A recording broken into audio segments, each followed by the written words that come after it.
to introduce you to Ora. This is our new high-end quadcopter into the aerial videography business.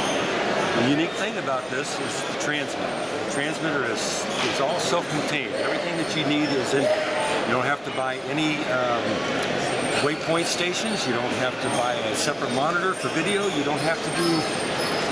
You have to have all that peripheral stuff. It's all contained in the transmitter.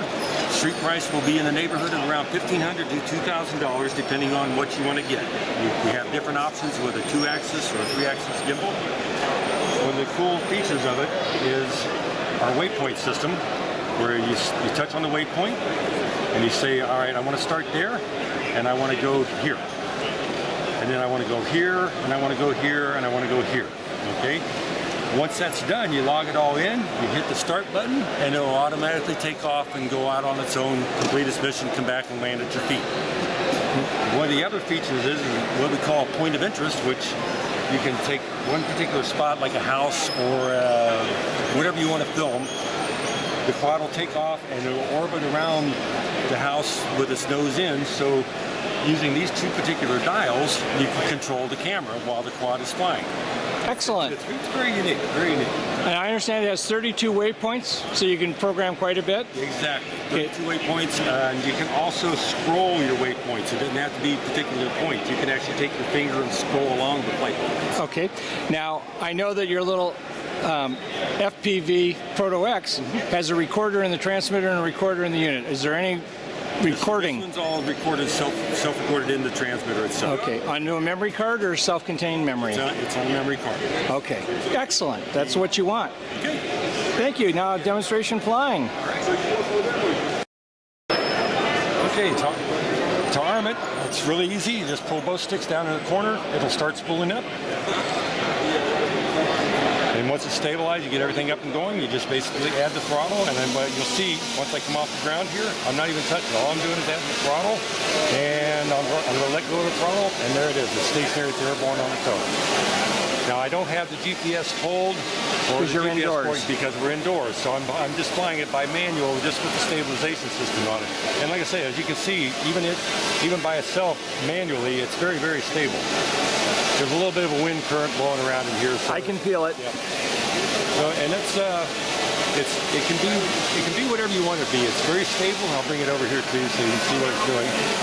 It can be very stable in this configuration, or if you needed to follow or track a fast-moving object or something, you know, it's also very, very maneuverable. I see the pitch. Yes.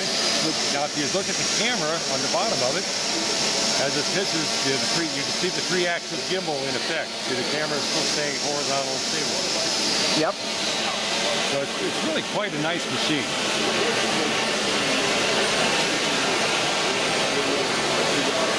What size battery does it use? What's its flight time? This has a 7,000 mil pack in it, and we're getting 30 minutes of flight time out of it. Excellent. When's it going to be on the market? About March or when? This one, a release date is at the end of March. And it's, again, like we said, it'll be anywhere from about $1,500 to $2,000 street price. Again, it depends on options as far as what you want to do with the whole gimbal system.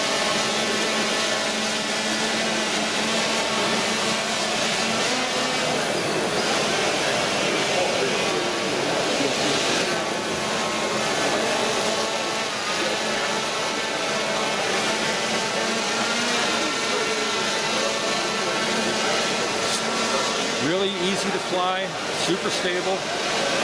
Well, yeah, you can program it, start it when you're outdoors with GPS. You don't even have to fly it; it flies itself. Exactly. It has a return to home feature on the transmitter. If you hit the switch, it'll automatically come back and land at your feet.